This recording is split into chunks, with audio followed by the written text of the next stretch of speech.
Your thoughts on what is the number one hidden bias that companies unknowingly make when it comes to hiring? We get impressed way too easily. The single word answer to that is pedigree. We almost want to hire someone who's had a similar path to us. It's mostly based on our own experiences. Often the best hire is not the one that was most obvious. Culture fit rather than a culture ad. Limiting beliefs around, I think, what humans are capable of doing. You're not aware of the biases that you actually have. Hire people as opposed to what you see on a piece of paper. This is Looks Good on Paper, a podcast from Willow about flipping the script on traditional hiring. I'm Yauhan, and every episode I put big voices in hiring and work culture through 3 quick-fire questions, speed dating style, to get the habits, trends, and ideas that matter.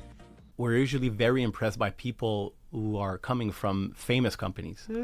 And we get completely blindsided, and we feel like that person will come to our company, change everything, and really make us successful. And I think sometimes we get impressed way too easily. The single word answer to that is pedigree. Absolutely. I know you, you look like me, you look like someone I know already, and therefore you are the answer to my problem. Check mark, check mark. You just missed out on someone who never went to these big companies, but could have completely changed your business. We still have this, I would say, almost ingrained opinion that we almost want to hire someone who's had a similar path to us. And it's so difficult because there's a huge shift from where people are coming from, the schools, the education, or just going straight into the workforce. And I think there's still this element of, well, I did it this way. Every manager, every people manager, every leader within a company has only worked with teams a certain number of years. So depending on what kind of contents and what kind of books and types of resources that people have assumed beside just leading their teams, that could definitely be the main differentiator. Companies often focus on fit. Yeah. And I think they mean well by it, but what they mean by fit is, do people like them within this culture? And a person who's likable isn't necessarily the best person for that company or that culture, because a resilient culture needs friction, it needs conflict, what we were talking about. It needs people who will challenge, will make uncomfortable assertions. When we're looking for culture fit rather than a culture ad at our organization, so we should really be thinking about, is it complementary to what they have today? Limiting beliefs around, I think, what humans are capable of doing. Realistically, I think that sit within hiring managers and then are transferred probably into talent acquisition teams around, it has to be from this particular tiny lane of experience that is the only people that could possibly understand how to do this job. I've worked with these people, right?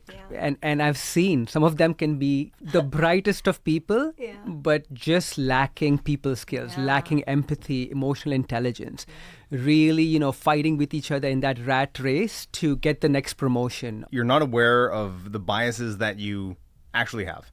There are so many things that we pick up on through our experiences, and we use that to inform our decision making.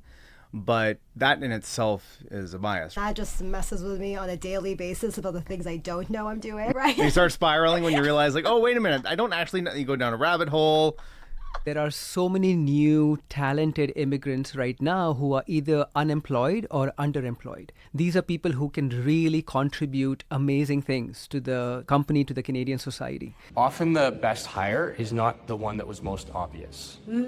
Maybe they actually saw their grandparent suffer through the healthcare system, and they're so deeply moved and motivated by that they're going to come here and they're going to figure things out day in, day out. With heart. And they can't put that on their resume or their CV. It's a privilege for us to have met them, for them to share their career aspirations. They probably tell us more in that process than they tell their best friends. That's a tremendous amount of privilege to hold, and our responsibility.